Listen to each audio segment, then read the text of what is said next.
soo dhawaada mar kale waxaynu caawa halkan u fadhinaa bandhig la magac baxay sida halkan aad ka arkaysaan murashax qanci bulshadaada barnaamijkan oo muddooyinkii ugu dambeeyay ka socday magaalada madaxda xarunta gobolka Togdheer ee Burco wuxuu noqonayaa qaybtii saddexaad ayaynu caawa halkan u fadhinaa bandhigan waxa ay maskaxdoodu ka soo maaxatay oo bulshada u soo diyaariyay si ay isu tusaan murashaxiinta sharaxan ee u sharaxan golayaasha deegaanka iyo wakiilada doorashada la filayo inay dhacdo haddii Rabbi ogolaado 30 May oo ay haatan wax yar inooga hadhan tahay saddex hal door oo kamid ah dadka mudan in loo mahad celiyo ee gobolka Togdheer ayaa barnaamijkan ka soo burqaday ama halabuurkiisa lahaa وجامع محمود آدن أو الله يقانو جامع كراعين وتببره دينع عيارها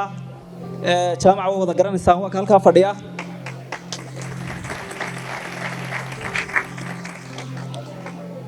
ومحمود عبد أو حرسيو قدوميها دليرada sanadadii u dambeeyay aynu la soconay shaqooyinka ay qabanayeen garoonka Naladis oo nala dhame Maxamuudna halkaas ayuu taagan yahay xubinta saddexaad waxa weeyaan ninka loo yaqaano Siciid Dhagacade oo kamid ah haldoorka dhalinyarada gobolka Togdheer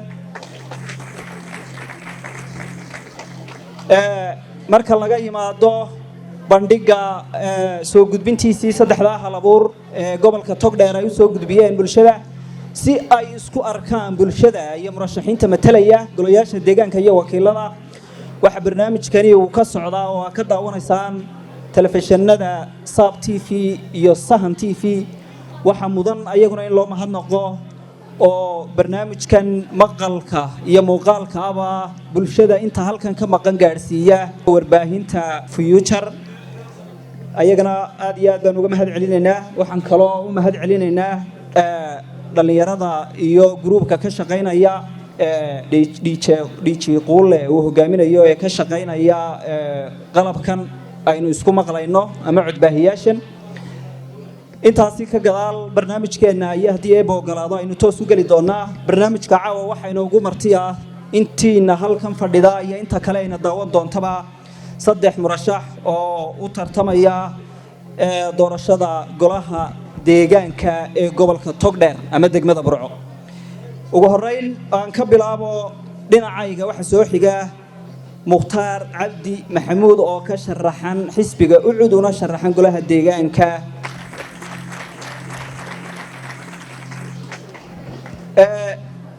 waxa ugu shisheeya oo koonaha kala xiga Maxamed Xirsi Axmed oo isaguna ka sharaxan xisbiga wadani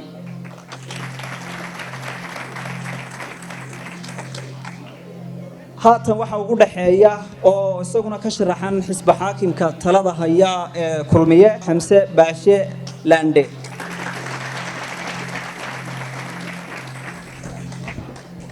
waayahay dhageystayaal daawadayaal iyo joogayaalba barnaamijkeena ayaynu si toos ah u gali doonaa hadii ay ogolaado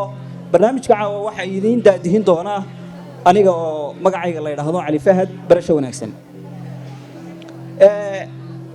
barnaamijka ayaynu si toos ah u galaynaa ugu horeyn aan ka bilaabo Mukhtaar Cabdi Maxamuud oo ka sharaxan xisbiga ucud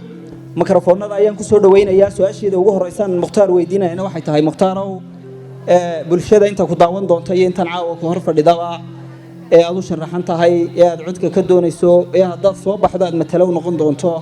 bal ugu horeyn bal isbar oo Mukhtaar waa kuma bismillaahir rahmaanir rahiim alxamdulillaahi rabbil aalamiin wasalaatu wasalaamu ala rasuulillaahi sallallahu alayhi wa sallam awlan waxaan salaamayaa bahweynta halka fadhida dhalinyarada halka fadhida labeenta gobolka Togdheer saxaafadda saaxiibadeeda caawa barnaamijkan qanci bulshada ay gula jira dhamaantii waxaad ku salaamayaa salaam salaamka assalaamu alaykum waraxmatullaahi wabarakaatuh بعد السلام أنا مقعي وحوي دكتور مختار عبد محمود كارشة وكم مقع دير باريرة وحنكمل ذا مشروعين تو ترتمس قلاد ديجان ك دعس السنة كان كوفي لبعتن كا كوفي سدكمية بيشنا وكتشرنو anigu waxaan ka mid ahay haldoorka gobolka Togdheer ku barbaaray heer waxbarasho ilaa ay dugsi hoose ilaa ay dugsi sare ilaa heer milcaamadeed jaamacadahana kaga baxay gobolka Togdheer noloshiisa oo dhan ku kooban tahay gobolka Togdheer shaqooyin kala duwan oo private ka soo qabtay gobolka Togdheer runtii farxad bay tahay caawa inaan barnaamijkan muunadii gobolka Togdheer iyo muraadii gobolka Togdheer ba ay fadhido inaan ka soo hor muuqdo iyadoo walowna aan ahayn habeenkii ugu horeysay aan barnaamij noocan soo hor fadhiisto ay tahay habeenkii saddexaad runtii farxad bay tahay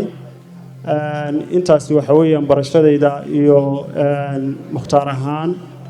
waxaan u maleynayaa hal door badan oo halkan fadhiya inaan wajiyada isku cusbeen qaar aan aqoon badan isku leenahay hadday dhankii waxbarashada iyo hay'ankii waxbarashada aan soo wada qaadanay tahay iyo haddii aqoon kale ay tahay oo gobolka Togdheer barashadiisa aanu meel kala duwan ku kulannay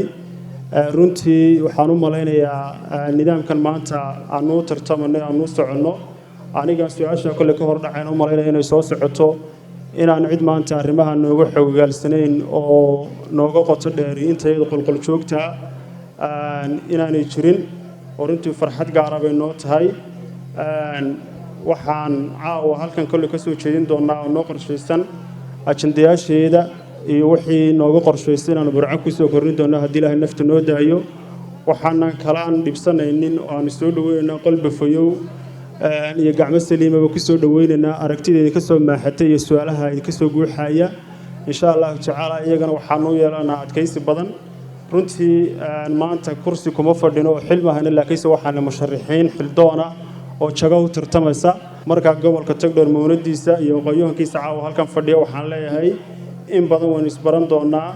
in badan wax badan baad weydiin doontaan waxaadna weydiin doontaan insha Allah ta'ala ma noqon doona waxaanu dhibsano laakiinse waxay noqon doonaan waxaanu in badan ka fikirnay aanu u baahnay inaan gobolka Togdheer ku soo kordhino hadday baahiyaadkiisa tahay iyo hadday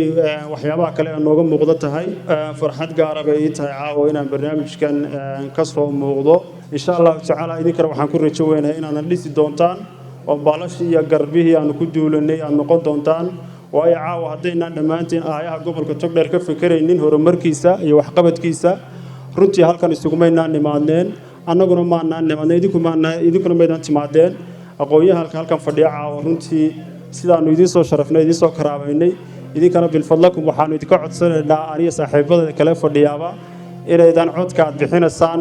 ee gobolka Togdheer ugu hiilinaysaan inaanu noqonin mid ad qabyaalad iyo reernimo ku doorataan balse insha Allah ta'ala waxaan ku rajo weynahay maadaama aad doonaysaan gobolka Togdheer inuu meel ka muuqdo cidii meel ka muujin lahayd waa inta yadan iyo inta maqan iyo intii barnaamijyadan hore u gashay nin waliba ku danboodo insha Allah ta'ala inuu fartiisa kula eerto si aanu guusha u gaarno aad iyo aadna u mahadsantiin inta ay ka badnaa isku soo noqoto assalamu alaykum warahmatullahi wabarakatuh bismillahir rahmanir rahim wassalatu wassalamu ala ashrafil anbiya'i wal mursalin dhammaan aqoonyahanada dhalinyarada odayaasha ugu horeeyo jaamac Kraa'in waxaan idinku salaamayaa salaanta islaamka assalamu alaykum warahmatullahi wabarakatuh marka ugu horeysa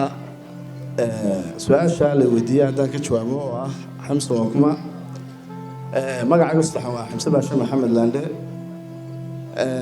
ka mid ah murashaxiinta degmada Burco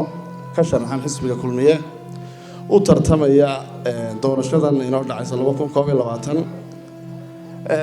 ku nool degmada Burco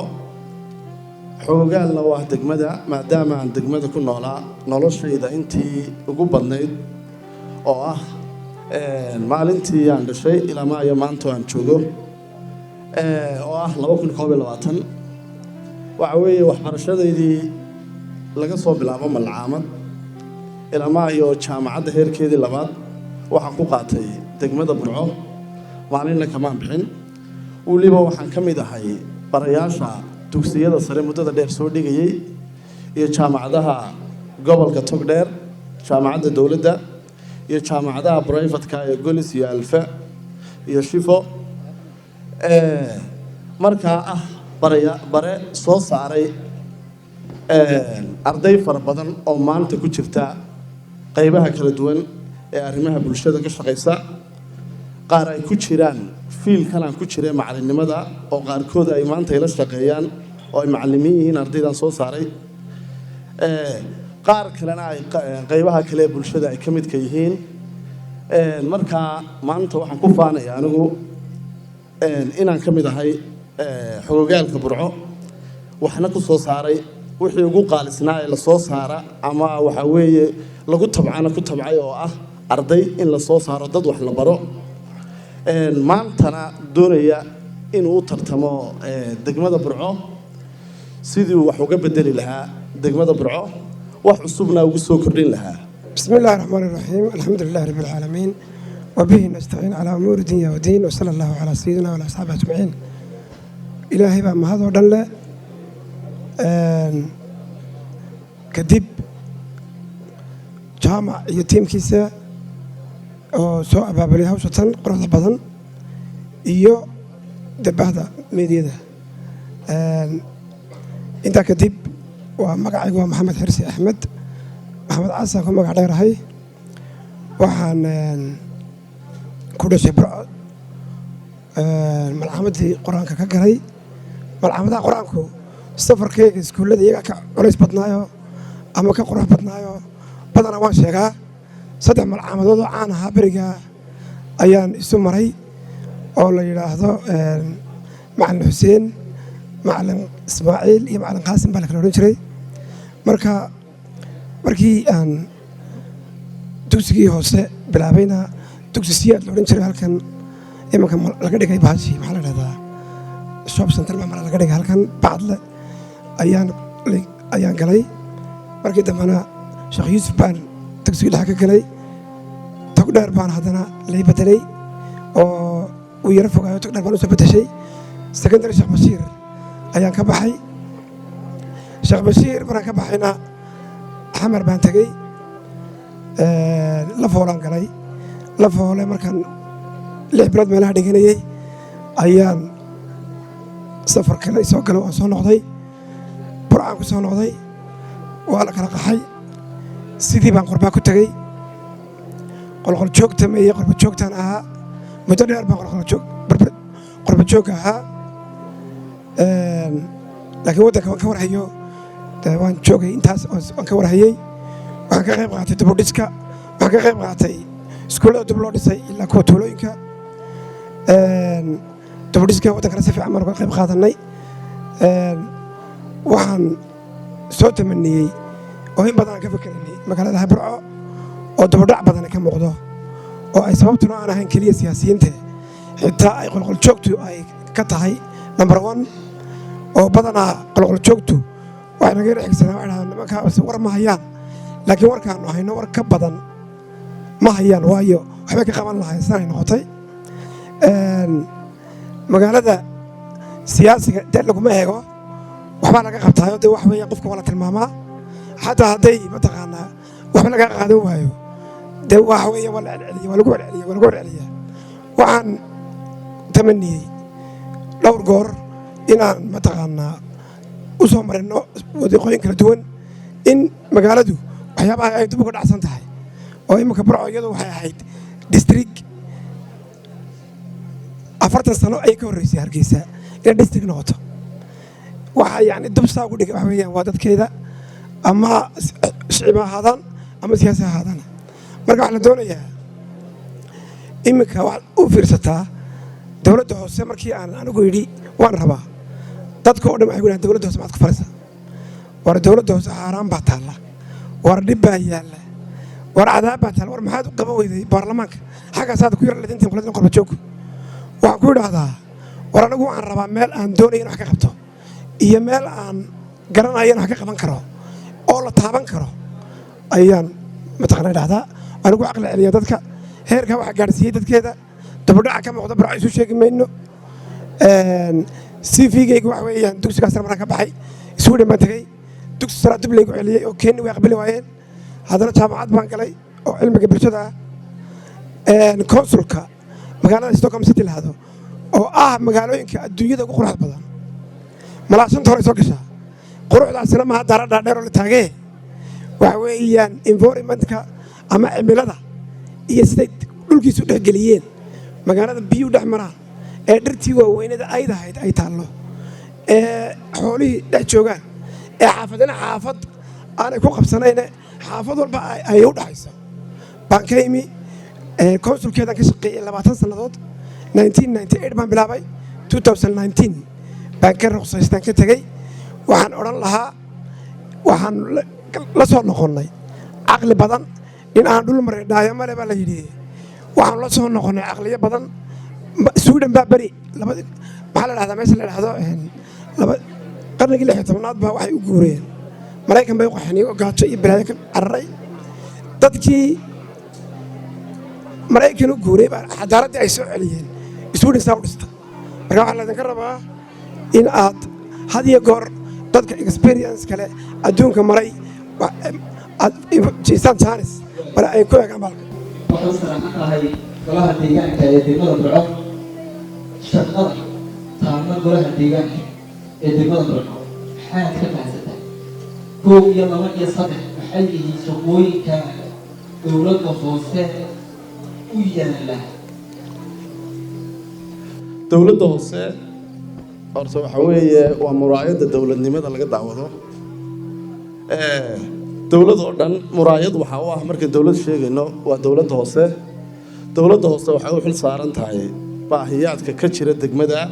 ay maamusho inay dhammaantood ay fuliso baahiyaadka waxaa ka mid ah in ay ka qabtirto dhammaan waxbarashada asaasiga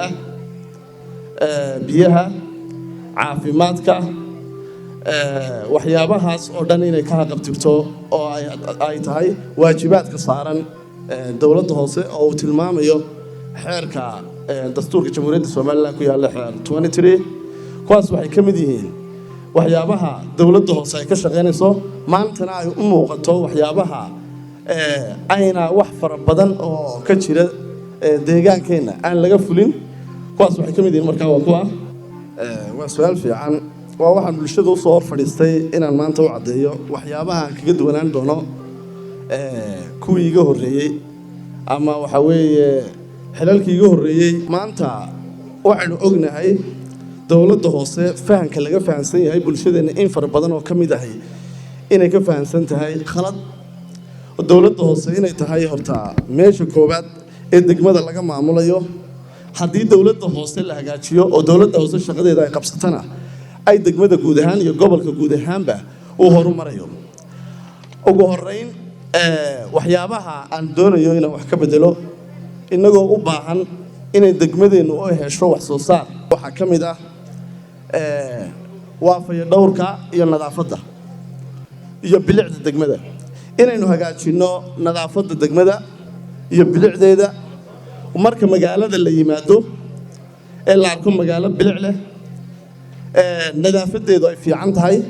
kii ku dhashay iyo kii dabadda uga yimiba soo jiidan kartaa marka maanta waxaynu ognahay halbowlayaasha jidadkeena meelaha ganacsiga uu ka jiro ee magaalada gudaheeda inay ka jirto nadaafad xumo fara badan inay ka jirto bilic xumo marka waxaan aaminsanahay inaan maanta waxa weeye aan ka bedeli karno qaabka ay u shaqeynayso maxaa la yiraahdaa qodobka nadaafadda oo ah inay nadaafadda maanta u sameeyno meelo u gaar ah oo qashinkan halbowlayaashii laamiyada la dhigayo loo sameyn karo meelo u gaar ah sidoo kale maanta waxaan wax ka bedeli karnaa oo ay u xil saarantahay dowladda hoose waa meelaha maskaxda laga koriyo oo ah aqoontii oo number 1 waxay dowladda hoose ay waxa weeye waajibaadkeeda ka mid ah inay mas'uul ka tahay waxbarashada asaasiga ah waxyaabaha sidoo kale la doonayo in wax ka bedelo waxa ka mid ah jidadka oo ah wadnayaasha degmada ama waxa weeye dalka oo dhan u ah laamiyadana waxaan ognahay in maanta aynu ka dayacanahay waxayna u baahan yihiin laamiyada marka la doonayo in la dhiso waa in loo sameeyaa jihadii waxa weeye ku habooneed oo ah in la siiyo laamiyada shirkado ku haboon oo waxaanu doonaynaa qaabkan laamiyada aynu u dhisano inaynu ka dugno oo cid laamigan ku taxalluqda oo shirkad loo tartamo leh oo la tartanta oo ku guuleysata oo markay shirkadaas ku guuleysatana loo sameeyo cid ku dabagasha oo ah in waxa weeye ay leedahay dawladii hoose injineero hadhow talo hubinaya shirkadda laamiyada dhisaysa ama waxa weeye ka shaqeynaysa laamiyada sidoo kale waxyaabaha u baahan in wax laga bedelo waxaa ka mid ah oo aan maanta xoggaal u ahay in dowladdii hoose iyo isfahamka bulshadu ay kala fog yihiin. waxaan doonaynaa inaan isu soo dhaweeyo bulshada iyo dowladda hoose isfahamkeeda oo aynu isku xidhno bulshadii iyo dowladdii hoose ay isku xidhmaan. qodobkaas waa qodobka koowaad ee ah inay bulshadii iyo dowladdii hoose markay isku xidhmaan ay bulshadii iyo dowladdii ay wax wada qaban karayaan. markaa sidaa daraaddeed dhallinyarada waxaanu kordhinaynaa inaan u samayno dhallinyarada aqoonta baratay iyagana shaqaabuur loo samayn karo. dhallinyarada sportiska ah ee ka midka ah gobolka jooga in loo dhiso waxa weeye goobo ku habboon oo sportsku uu leeyahay. sidoo kale maanta waxaynu ognahay dhallinyarada gobolkeennu isdhexgalkoodu liito inaynu samayno inay dhallinyaradu isdhex gasho oo gobolku uu noqdo mid dhallinyaradiisu ay mid tahay oo loo hagaajiyo goobihii ay u baahnaayeen ay waxa weeye sportiska iyo waxyaabaha la midka ay lahaayeen. waxyaabaha muhiimka ah ee dowladda hoosena ka midka ah waajibaadkeeda waxaa ka mid ah ee maanta baahida weyn loo qabo waa biyaha iyo laydhka iyo biyaha. maanta waxaynu ognahay biyuhu inay gacan dowladeed ku jiraan laakiin ay dowladda dhexe hayso. baahiyaadka ugu waaweyn ee bulshadeennu ay dareemayso waliba bulshada danyarta ay u badannahay waxaa ka mid a biyahaas inaanu ka shaqayno qaabkii ay dowladda hoose ula maamul lahayd waxa weeye wasaaradda biyaha. sidoo kalena waxa weeye biyaha dadka danyarta ah ee aan gaadhayn ama aan soo xidhan karayn biyaha in la gaadhsiiyo si bilaasha ama si mutadacunimo ah ay dowladda hoose u ballan qaado inay biyaha ku soo gaadhsiinayso goobahooda iyo meel kastoo ay joogaan. qodobka kale waxaa ka mid ah waxyaabaha baahiyaadka maanta jira waxa weeye waa laydhka ama waxa weeye warshadaha soo saara laydhka ee degmada. warshadaha laydhka waxaynu ognahay inay maanta ay maamusho dad ganacsata oo ka mid ah ganacsatada Somaliland inayna ka mid ahayn gacanta dowladda ayna ku jirin. sida hadda waxaa gacanta ku haya dad ganacsatada Somaliland ka mid ah. waxaanu ka shaqaynaynaa laydhkaas oo ah baahiyaadka ugu weyn ee degmadu qabto sidii laydh jaban loogu heli lahaa dadka degmada Burco guud ahaantoodba. waxyaabaha sidoo kale aanu kordhinayno waxaa ka mid ah bilicda inay degmadeenna yeelato bilic. inaynu samayno bilicdu waxay ku yeelanaysaa waa in la dhireeyo degmadii oo dhirayntaa loo samaynayo in maanta intaynu geed meel ka taagno la iskaga tago maaha. waa in dhiraynta loo sameeyaa markaynu degmada dhiraynayno shaqaalahaas ay ka mid yihiin shaqaale ilaalinaya ay noqdaan, shaqaale dhirtii ka warhayso oo waraabinaya inay yihiin, shaqaalo dhirta marka inta aan loo baahnayn dhirta ka gogoynaysa loo helo. taasuna waa number 1. waxyaabaha kale ee ka dhiman degmadeena waxaa ka mid ah ee waajibaadka dowladda hoose ka mid ah in ay helaan aqoon-yahanada maanta ay ka mid yihiin aqoon-yahanadana hor fadhiya goobo waxa ay ku akhristaan oo cilmi baadhis ay ku sameeyaan. waxaan u soo kordhinaynaa inay goobo ay helaan ay wax ku akhristaan oo cilmi baadhis ay ku sameeyaan oo jaamacaduhu ay wax isweydaarsi ku sameeyaan oo aqoontu ay ku kobocdo. taasna waxaan ballan qaadaynaa haddaan ku guulaysano inaan u samayno waxa weeye aqoon-yahanada iyo dhallinyarada degmada Burco. waayahay cabsi waa mahadsan yahay waxaa laga soo ordhay waxqabadka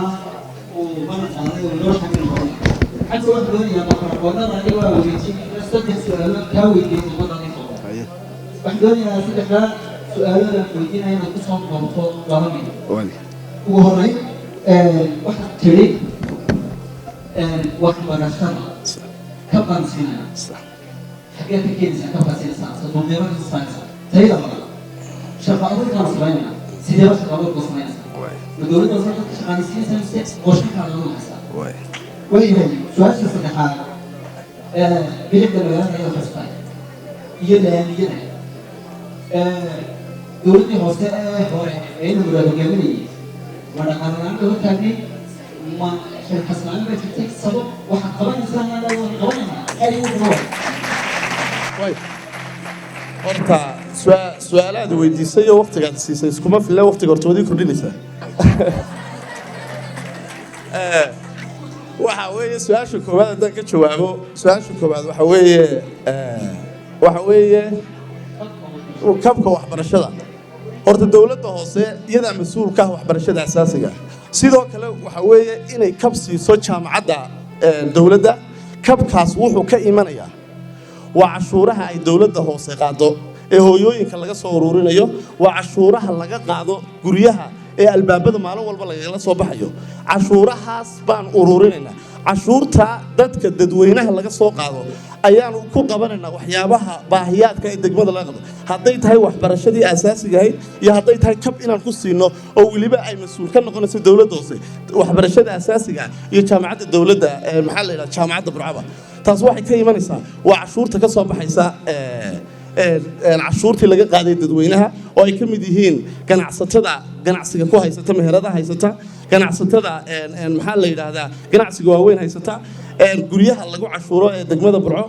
cashuurta aynu ka qaadano haba yaraatee xoolaha aynu ka qaadno waxyaabahaas waxay u baahan yihiin in la kaydiyo oo loo dhowro degmada ee uma baahna in waxa weeye loo soo shaqo tago oo dad gaar ah ay waxa weeye danahooda ay ku fushadaan waxyaabaha aan doonayna inaan u ilaalinaa waa taa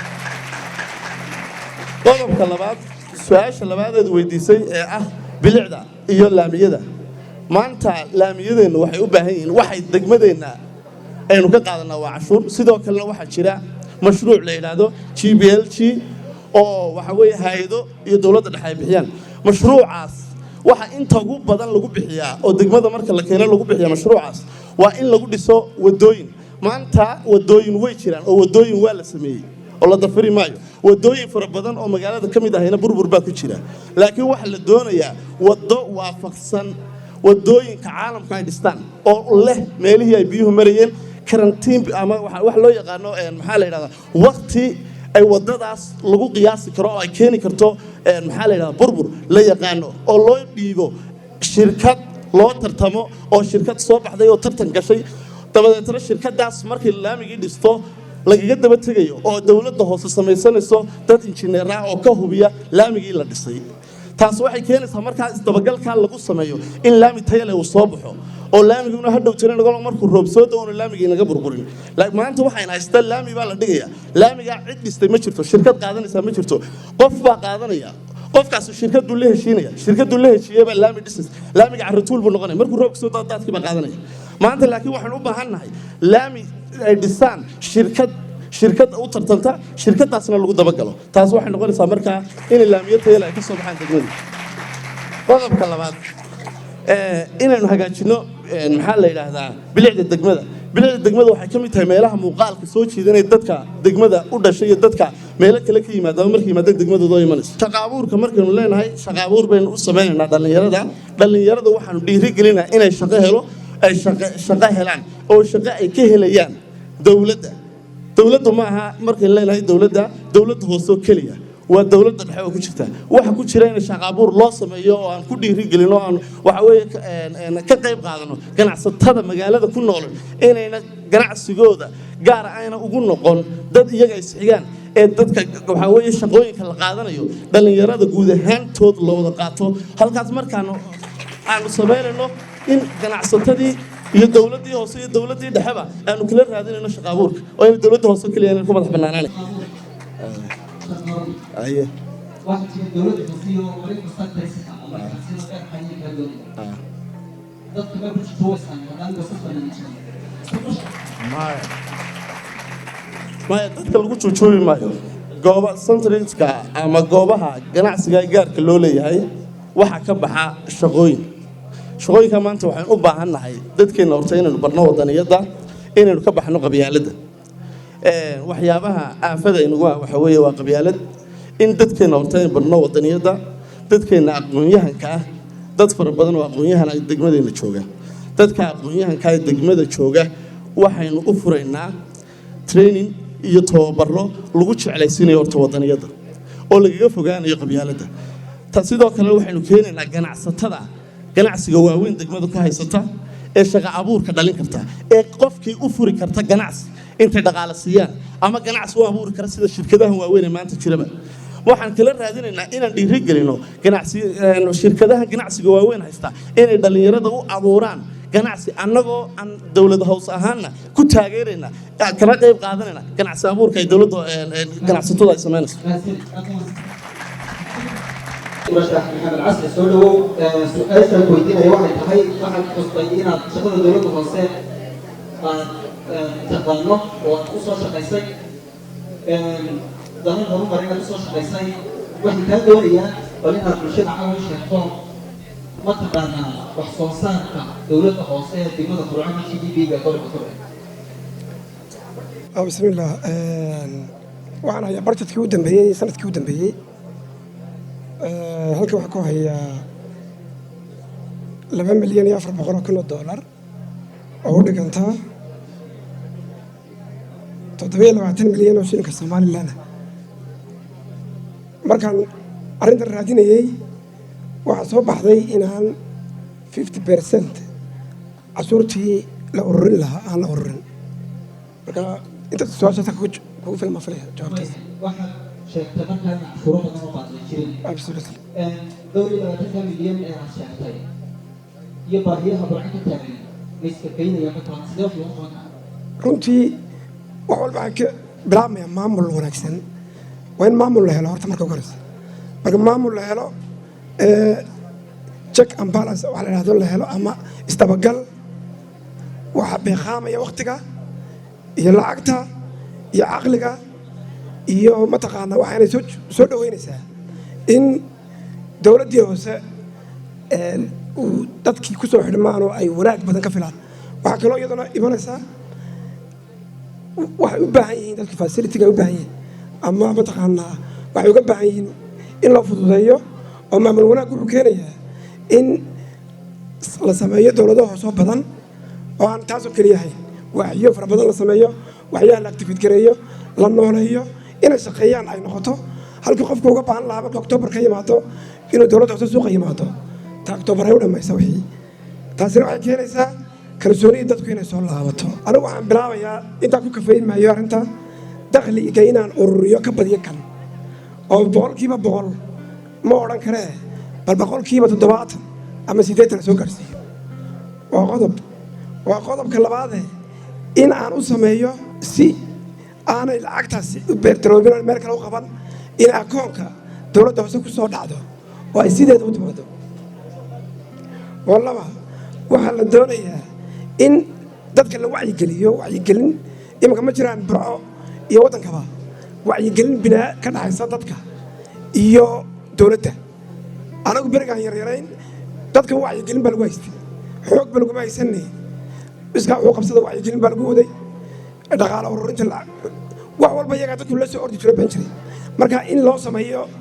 wadiiqo dadka ay loogala hadlo oo laga wacyigeliyo loo sheego waddanka inuu waddankiisii yahay magaalada inay magaaladiisii tahay magaalada taariikhdeeda aan ka sheekaynayo ee Hargeysa 40 sano ka horreysay hadda waxaa la leeyahay Boorama magaaladii labaad noqonaysa khaladna ma ahe waa wax lagu arkay. ka yimaado mukhtaar intaan oo iban wuxuu xusabay in budgetkuna yar yahay cashuur badan oo bulshada loogu noqdana u baahan tahay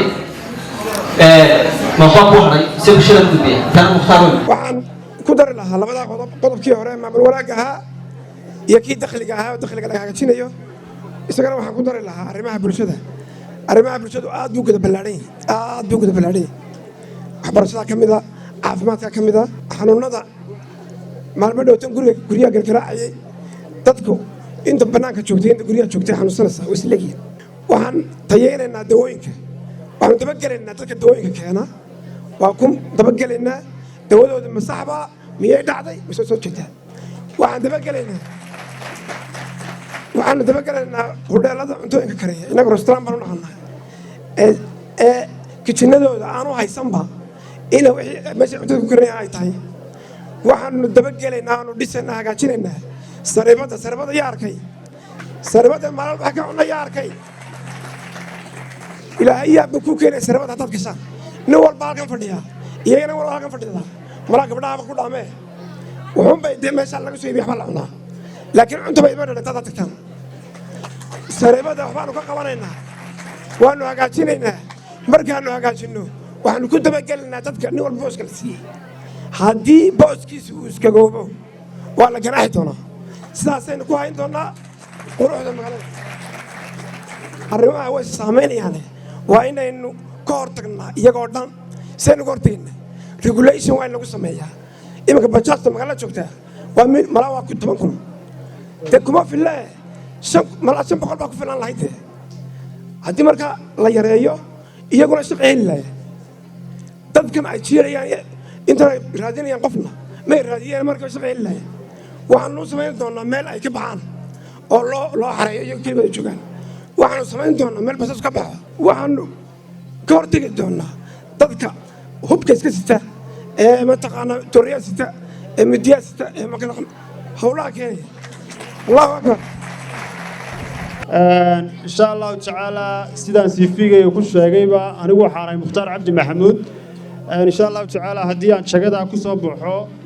مشرح نمو وان حلي بان نقضو وحيابها يقرش فيسان إراب ورعي وحاسوسون دونان أن هروغا هدلي أن عاونو كعلينا أيو وحكمي دا horta adeegani hor taagan anigu faar baan u bixiyay faarta soo eeg baad oranaysan markaan soo baxnay insha Allah taala beenta waa iska ilaalinayaa haanu gumbay ka talotaabay Soomaalidu tiraahdaa waxaan anigu ka bilaabayaa bayska sida qorshuhu kala horeeyo dawladda hoose qorshaheeda iyo maamulkeeda iyo shaqaalaheeda inaanu tayeyno iyaga dhisno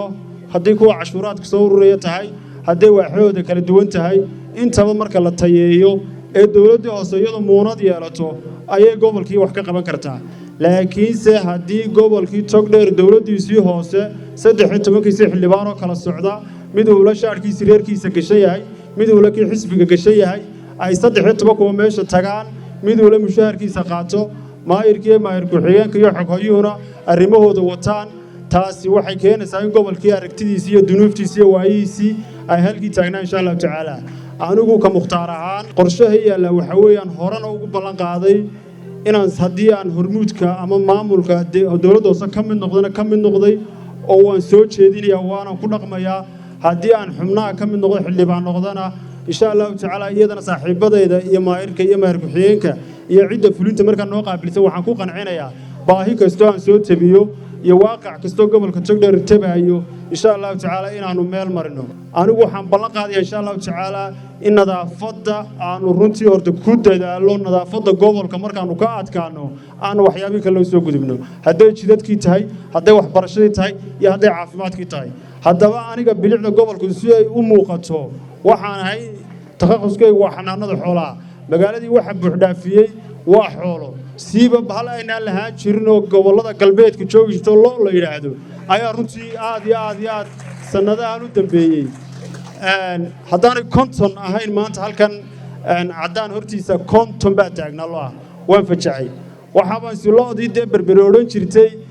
waanu iska rarnay ayuunbaa habeen madow innagana soo gashay insha allahu tacaala sidii aanu bal xoolaha magaalada sidii nooga nadaamin lahaa aanu iyadana insha allahu tacaala isula sixi lahayn oo aanu bilicda magaalada aanu xoolaha inaanu ka saarno ugaga qayb qaadan lahaa waxaan kaloo iyadana aad aan doonaya xoogga u saaro sidii dadka gaarka ah ee ugu qalaya xoolaha magaalada in iyadana insha Allah tacaala aanu meesha ka saarno oo xoolaha degmada loo qalo ama hilibka magaalada lagu cuno nadaafadiisa iyo quality-giisa si ay mid sare u noqoto in iyadana insha Allah tacaala aanu meeshii loogu talagalay ku aastayno meel kale si aan lagu qalin taana insha Allah tacaala waa waxyaabaha ay qorshaysan waxyaabaha kale ay qorshaysan waxa kamid ah saylada burco waad aragteen waxyaabo badan iyo baahiyaad badan baa ka muuqda baahiyaadka ka muuqda waxa kamid ah iyadaaba ku daafada la geeyaa wax kale iska daayay xaafaduhu iyaga u raraan meeshii waa laf dhabartii waa muunadii gobolka dhaqaalaha inaga soo kala waynu ku faanaa haddana waad aragteenoo isku rooyinka qashiga ama xaafaduhu iyagay geeyaan taana insha Allah tacaala ama nadaafadeeda ha noqoto ama baktiga xoolaha ee lagu tuuro ha noqoto insha Allah tacaala taana waxaan ballan qaadayaa iyadana inaan xoogga saaro waxyaabaha kale ay qorshaysan nadaafadu ka mid tahay markaan sidaa u soo dhaafo waxay qorshaysan insha Allah tacaala hadday jidadkii tahay haddii maxaan ku dhahay kor qaadidii dhalinyarada tahay hadday sportska tahay waxyaabahaas oo dhan ay soo gudubno laakiinse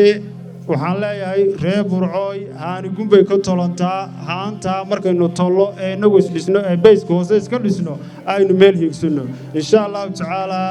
intaasaan anigu ku soo koobaya aad iyo aad u mahadsan haddii aad soo baxdo ma xildhibaano golo deegaan ma noqonaysaa mise xubin golo deegaan haddii aad soo baxdo guulaysato ma xildhibaan golo deegaan ma noqonaysaa mise xubin golo deegaan waa su'aal wanaagsan haddii aan ka jawaabo dee waa marka hore waxaan u tirtamaya waa imika musharax baan ahay xildhibaan baan ahay markaan meeshii tago dee waa iska cad oo xildhibaan baan ahay laakiinse xildhibaan kula deegaan ma noqonaysaa duco noqonaysaa mise xildhibaan ka tirsan golaha deegaanka xildhibaan kula deegaan baan ahay way raalli ahaa su'aal kale ku weydiin waqtiga sidii jirtaa maadaama taa caafimaadka ya waqtiga sidii waqtiga maamulka waqtiga miya waqtiga iyo maamulka oo su'aal simple taasina su'aalaha shorta asarka kugu soo koobaya ajandahayga 5 minutes kugu soo koobaad kartay waqtigaada aad ugu fiicanahay waayahay umaasay muxtaaqo weli wasaysan roshadinta aan wasaysan waqtiga aan qornay muddo aan ka yaran 40 minute ama saacad dhow ayaa hawlka ku fadhiyo muxtaaqo ku maqnaa toos sheekada bulshada ku maqnaa uu sheekara taasina waa simple war waanu baahano ololaan ku jirnaa codkii baan ku maqnaa qaybta bulshada ayaa mikrofoonka ku wareejinayaa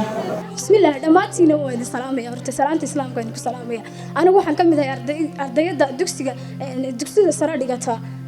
anagu waxaan u baahanay baahiyo badan baa naga maqan iskuullada oo dhan ka maqan arday walba wuxuu u baahan yahay inuu helo waxbarasho ku filan hadda waxbarasho nagu filan ma haysano dawladda hoosena mar walba waan dhaliilnaa mar walba waxaa nagala guraa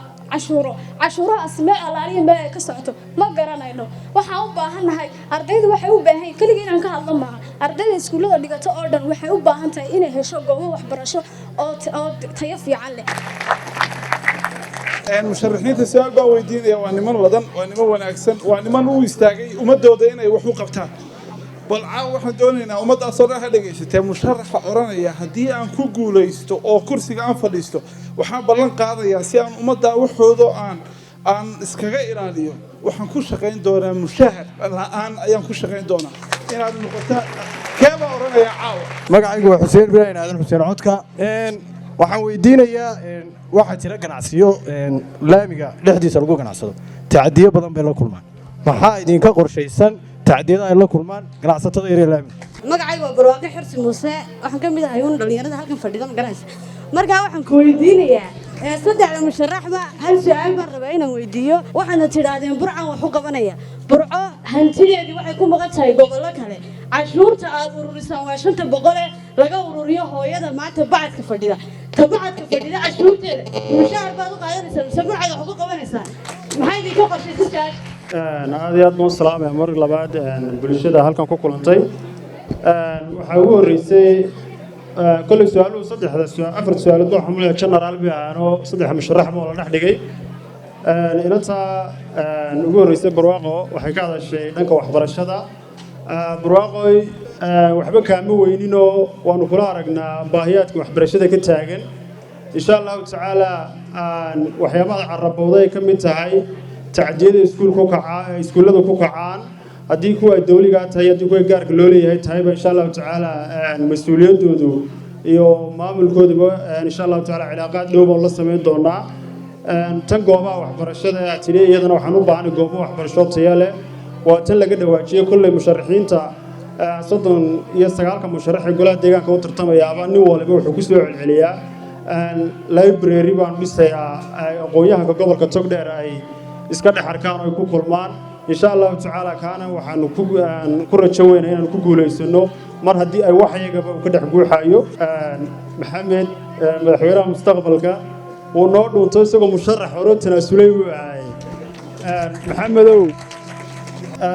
صاحب هراء نوجو كلنا نوجو فقاره مشرح بعضنا لا هيدو اسكومينا نوجو دين إنه سمو تدوع إنه ما كل شقينا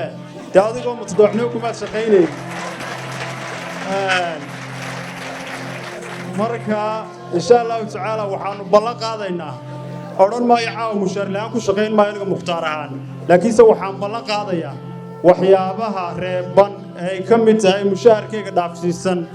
ee diiniyana aan banaanayn ee xaaraanta ugu horeyso insha Allah taala inaan ka fogaado taasaan ballan qaadayaa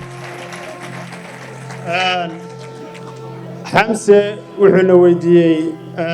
small business yar ama ganacsiga yar ee laamiyada dacaladu ku ganacsada tacdiyada la kulma maxay idin ka qorshaysan runtii waa su'aal aad iyo aad u muhiim ah oo aad iyo aad aniga runtii taabatay xamso waxaan ugu qorshaysan waa insha Allah taala kolley qof waliba nolol maalmeedkiisa halka uu waad kala soo baxaysa ama mid gaadhi gacan ku riixaya ha noqoto ama mid kaloo meel ku canqabe ha noqotee mid walba meeshii uu isilo qowtal daruurigiisa waad kala soo bixi kartaa uu istaagay laakiin insha allahu tacaala waxaan iyadana ballan qaadaynaa oo aanu aad iyo aad dadka uga wacyigelinaynaa in insha allahu tacaala dadkan lagu tacadiyo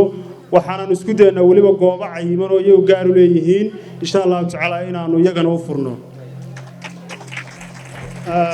inantii halkaa fadhiday way kacday barwaaqo waxay tidhi maxaa idinka qorshaysan dhaqaalihii gobolka togdheer lahaa wuxuu ku maqan yahay gobollo kale annagu golo deegaan baanu nahay laakiinse waxaa jira 15 baarlamaan oo inoo tegaya hargeysa su-aasha waxaan qabaa in iyaga xaq loogu leeyahay in la weydiiyo oo loo soo celiyo golihii baarlamaanka iyaga inoo tegaya iyo xeerdejintii marka insha allahu tacaala annagu wixii kaalma ee soo gaadhan ama hay'adaha soo gaarsiiyaan ama jaaleedaha soo gaarsiiso ama cashuur ha noqotee insha Allah tacaala waxaan ku rajo weynahay 13 musharax xildhibaan marka hore reer Burco oo Ilaahay dartiidu ku shaqeeya oo aan idinku tarki falin horta taa ku ducaysta haddii inta la isla helo insha Allah tacaala suucan baan soo qaadana aad iyo aad wanaagsan tan waxbarashada hore u sheegnay su'aasha labaad waxay ka bilaabmaysaa waa madaxweynaha mustaqbalkeeda mushahar la'aan ma ku shaqeynaysaa horta marka hore hadda shaqadan hayay anu markaan iska hadlay xamse ahaan iyo shaqadan aan hadda soo doontay oo ah inaan degmadeeda u shaqeeyo boqolkiiba boqol waxa mushahar badan taan hadda ka imanayo sidaa daraadeed waxaan u yimi anigoo mushahar ka badan qaata mushaharka degmada lagu qaato inaan degmadeeda ugu shaqeeyo ballan qaadi mayno oo odhan mayno mushahar la'aan baan ku shaqeynaynaa laakiin maanta waxaan ballan qaaday inay naga badbaadiyaan xoolaha dadweynuhu ay leeyihiin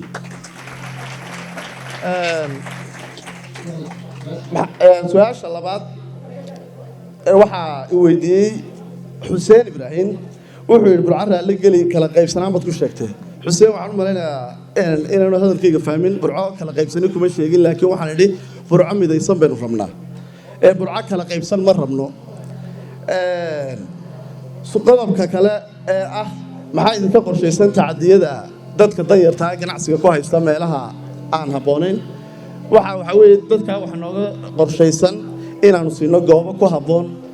oo ay geystaan ganacsigooda sidoo kalena waxa weeye goobaha ay joogaan ee ah inayna ku habbooneen ama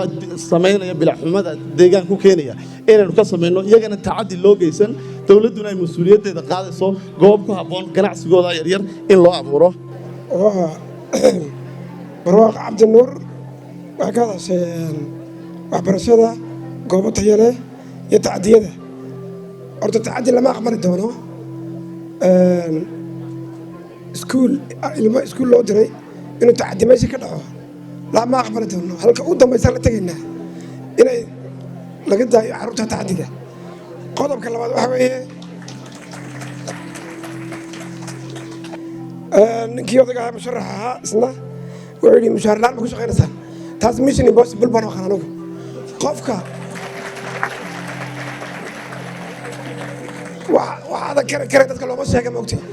asalku waxa weeyaan waxaan qabaa in mushaharka loo badiyo dadka shaqaynaya si aanay wax u qaadan oo aanay joogo noqon taasi waxay soo ururaysaa inuu qofkii cashuurta qaadaya cashuurtii si fiican u keeno xagga kale waxaan samaynaynaa qofka ku xadgudba cashuur ama dad waxuu ka soo qaaday ama waxa weeyaan isagana waxaa laga waraabinayaa cadaab shaqadiisi waaya jeel inuu kala dhici karta waxaan idiin suuro gelinayaa platform ay kula hadashaan maalin kasta wiigiiba mar ay kula hadashaan forum baan idiin samaynayaa dadweynaha lagula kulmo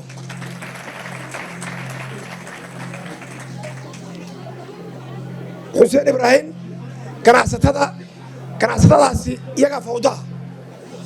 waxa weeyaan bilicda magaalada ka sheekeynna iyagaa fawda ku ah waan fahmi karaa inuu qofkaasi u baahan yahay inuu helo laakiin isma kafaynayso inaynu magaalo helno iyo inaynu nin walba sandaqad gurigiisa ka hor dhisto marka niyow runta sheeg hadda doontaa ku dooranina sandaqadaha waan la dagaalamaya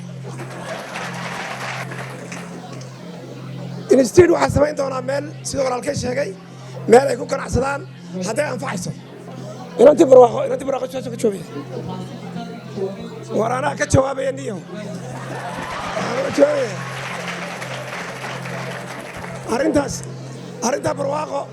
arrintaa barwaaqo ay sheegtay waa kelmad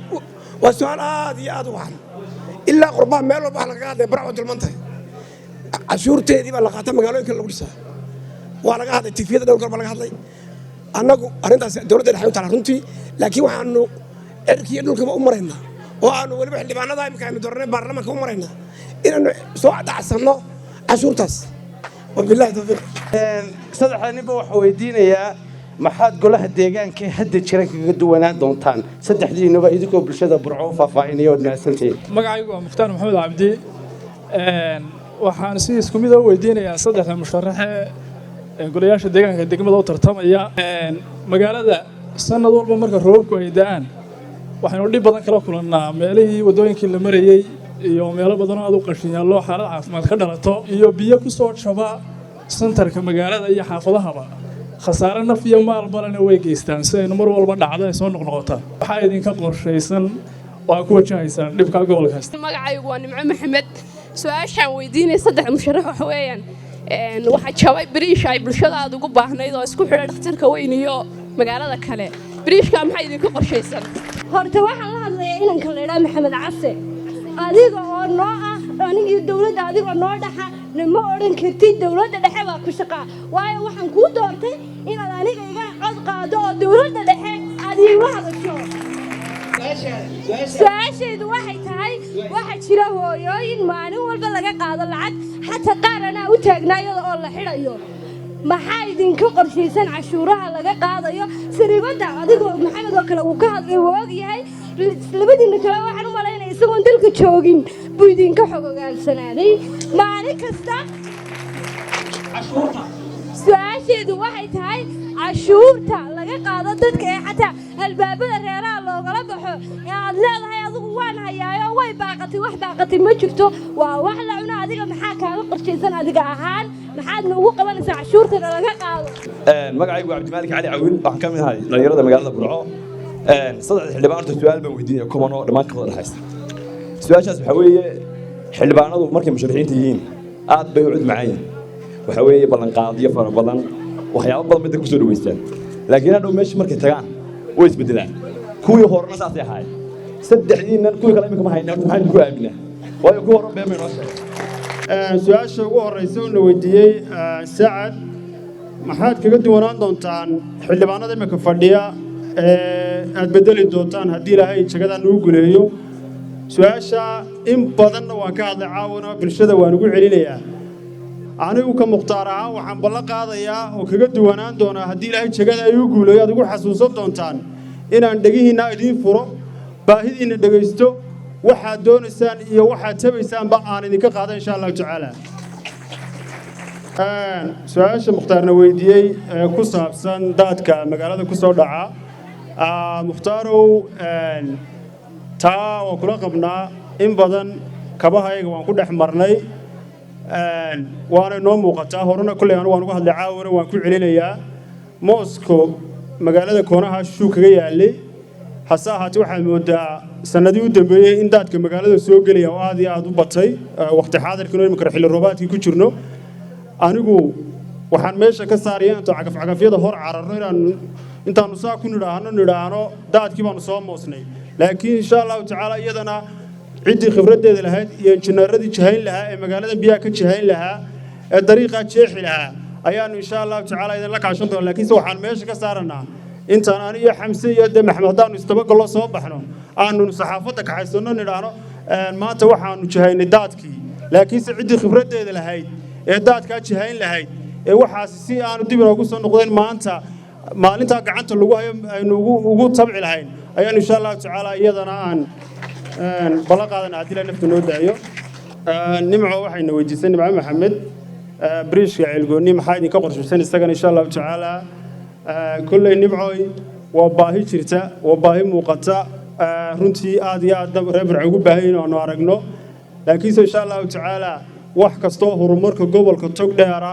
qorshaa nooga yaala hadday wadoonta iyo hadday bariisho tahay iyo haddii ay waxyaabo kala tahayba insha allahu tacaala isaguna waxa weeye oo ka mid yahay baahiyaadka taagan oo u baahan wax laga qabto marka caawa odhan maayo dee waan dhisaynaa oo aniga muxtaaray dee miisaaniyad aan ku dhisto kaliya ma haysto laakiinse waa in miisaaniyad wixii loo sameeyo qorshe lagu fuliyo cid lala kaashadaa marka insha allahu tacaala iyadana dee wax iska weydiin baa noogu qorshaysan insha allahu tacaala markaan 13 xubnood baa ay soo baxaan taana taasaan ku dhaafayaa cabdimaalik maxaan idinku aaminaa buu yidhi cabdimaalik waxaad nagu aamintaan waxaan u malaynayaa raggii la soo dooran jiray buuradkiisu ama majoritigiisu ama 95% ama 99% waxay ahaayeen rag waaweyn laakiinse waxaanu maanta role model u nahay labeentii dhalinyaradii gobolka Togdheer iyo Somalilandba oo maanta tartamaysa waxaanu bala qaadaynaa oo aad nagu aaminsaan rajada aad maanta leedihiin rag badan halka soo fadhiya han bay leeyihiin siyaasadeed oo kala duwan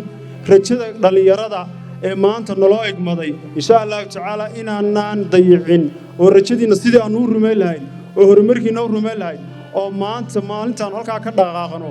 idinkuna aad u iman lahaydeen dhalinyarada loo aamini lahaa insha Allah tacaala taasaan nagu aaminaysan idinkuna bismillaahir rahmaanir rahiim haddeen ku horeeyo su'aasha koowaad ee ina weydiiyey Sacad maxaad golaha deegaanka jooga aad kaga duwanaanaysaan qodobka haddeen iska soo koobno waxaanu kaga duwanaan doonaa dal la ka dhigo oo aanu ku guuleysano xilka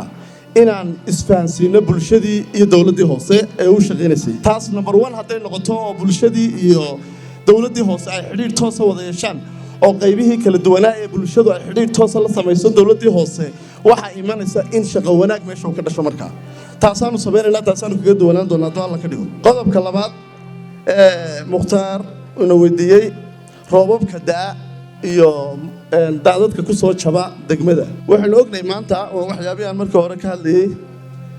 waxa jira moos weyn oo magaalada dacalkeeda mara oo biyaha inta ugu badan daadka celin jiray waxa dhacay muddooyinkii u dambeeyay mooskaas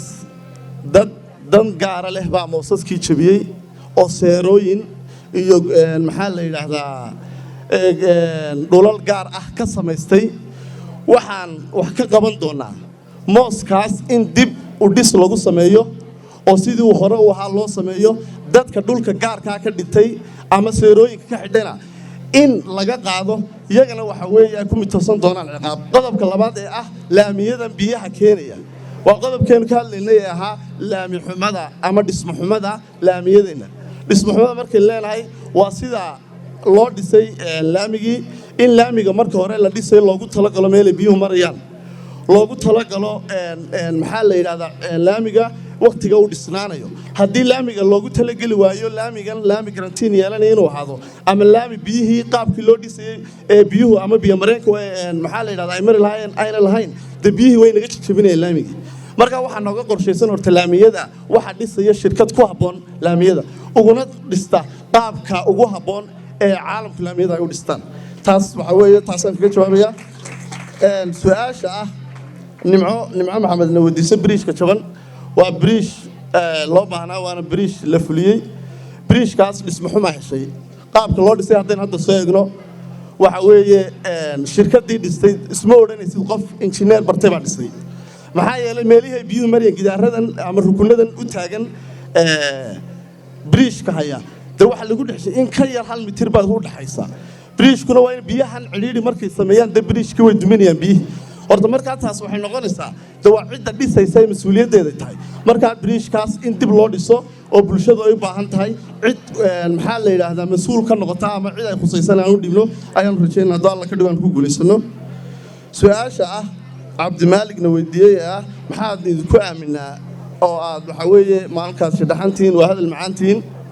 maxaan idinkaga aamini karnaa markaa horta shakhsi ahaan aniga waxay ugu aamini kartaan inaan maanta soo saaray bulsho fara badan oo qaybaha bulshada ka mid ah oo haldoorada bulshada ka mid ah inay maanta haldoorka bulshada ka mid yihiin oo aan soo saaray sidii aan dadka ugu tabcay baan maanta degmada ugu tabcaya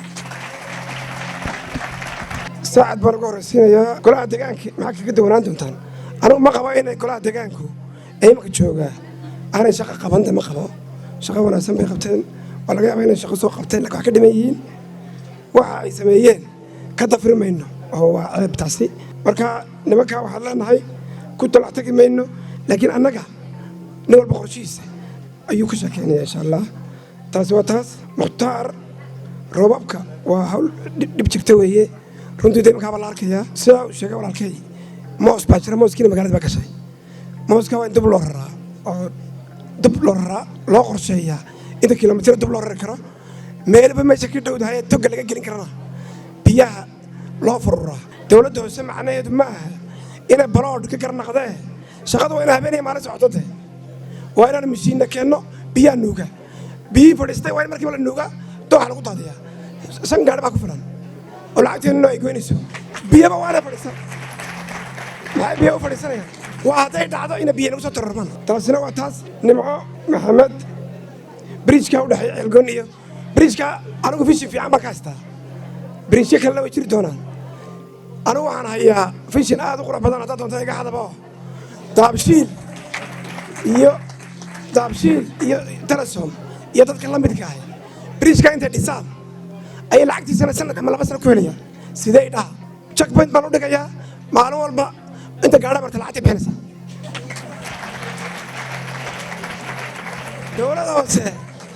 dowladda hoose lagu soo noqon maayo because ma goyn karta baashana iyagaa dhisaya waxaanu ku qasbaynaa magaalada ay lacagta ka heleen inay dib ugu celiyaan inantii hooda fariido bay khalad fahantay waxaan u jeeday ishyugu waa runtay waxayna boobay dowladda dhexe yani waxaan ka waday dowladda dhexe baa arrintan keentay waa sharci in xeertoorf la yidhaahdo in laga qaaday cashuurteennii oo lagu ururiyo meel la isugu ururiyo markaa waxaan ku idhi arrin ka soo gooda dowladda hoose maaha laakiin dowladda hoose waxay xaq u leedahay inay dee doolbato ku celceliso ilaa ay soo dhicinayso waxaa kaloo la kaashananaa baan ku idhi nimanka baarlamanka inoo ah ee maanta inoo tegayaa waa nimanka hadhow reer hargeysa noqon doonee inay inoo doodaan oo waxayna ay maalin walba ka hadlaan oo 12ka sharcigaa 12aad ay tuuraanba taana waxa weeye waan kula talinayaa marka dambe ee dowladda baarlamanka halkan la keenayo in baaraan lagu gubo maxaa lagu aaminayaa waxaan baan odhan karaa inaad aamintunba ku muhiima waxaan kuu sheegaya waa kale oo sheegada ma garanaya magarasa qofka hor yimi oo kuyidhi waxaasaa qabanaya way duuban tahay hadhow noo eeg u fiirso cajaladana way duubmaysaa hadhow nagu soo qabo waa intaasun magacaygu waa najax naruuro su-aashan weydiinaya waxay tahay horta bulshadu waxay aad u weydiinaysaa gobolka maxaa idinka qorshaysan musharaxiinta anugu waxaan weydiinayaa maadaama aan ka tirsanahay warbaahinta gobolka togdheer warbaahinta dadka xilalka haysta ama dowladdu way xidhaa way soo daysaa maxaa idinka qorshaysan warbaahinta laftigeeda mise wuxuunbaad ku duubanaysaan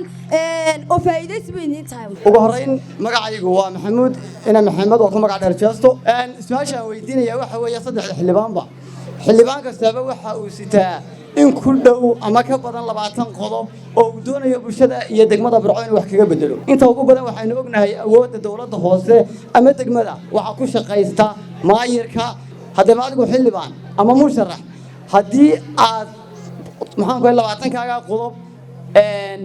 lagaaga codbato ma xildhibaannimadaadaad ka tanaasulaysaa xubinimo mise waxaad ka tanaasulaysaa qorshayaashaada ku qorshaysan waa miir axmed cabdilaahi su-aasheedu waxa weeyaan dhalinyarada gobolkeena u ciyaarta marka ciyaartu la shaaciyo ee la gelayo unbaa dhalinteena lasoo xula ee looma sameeyo meelo ay dhalinteena kusii tababarato sanadadii u dambeeyey waxa laynaga qaadayay dee koobkii guusha waxaan rabnaa in loo sameeyo tiraba dhalinyaro ah ama 3 kooxood ama 2 kooxood oo adag in loo sameeyo macallimiin si fiican u tababarta in loo sameeyo goob maxay idinka qorshaysan waxaan idin weydiinayaa Burco iyo deegaan kasta iyo degmo kastaba dhaqaalaha dhex yaala ayay bilicdeedu iyo quruxdeedu u ekaataa waxaan idin weydiinayaa olol aad galaysaan kharash way iga baxaya lacagta Burco 2 meelood baa dhaqaaluhu ka soo galaa meel wasiiladaas oo xidhan tahay meesha kalena waa cashuurtayda inaan guriga ka dhisan oo gaadhiyaal ka iibsan mar horeba iyadoo meel isku jirtay ma noo balan qaadaysaan talabaadaan raacinayo 3 xisbi baad kala matalaysaan oo xisbiyada qaranka ma noo balan qaadaysaa markaad Burco ka soo baxdaan inaydaan is-eriyaan xisbi ahaane aad ummadda iyo shacabka u shaqaysaan idinkoo xildhibaana naruuro warbaahinta dowladda dhexe haystaa ma filaya warbaahinta had iyo goor dee waxaan ka qaban karraa keliya inaannu dee u dacwoono idhaahno war qaladba free hebla iyo free hebel laakiin annagu dadka xidhi mayno haddii dowladda la xidhato wuxuun baa nagala gudboon inaannu de kala talno oo annaga hadday maayaraan ahay la weydiiyo aan dhahdo warbaahinta cunaqabataynta laga daayo intaas ma samayn karaa maxamuud jeesto ma ii qorshayaasheeda ka tanaasuli ma waan gudbinaya dabcan waxaan u gudbinayaa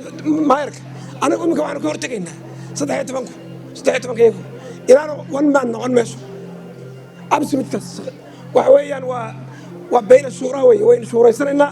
waxa ka soo baxa bale waxaanu samaynaynaa inay dadku nagala qayb galaan go'aamada oo aanu dadka wax ka siino oo aan platformkan ku sheegayey ay noogu imanayeen ay nagu soo gudbinayeen ay wax nagala yeeshaan sportiga wax badan baa nooga qorshaysan sportiga horta runtii wax badan buu ka sahlayaa in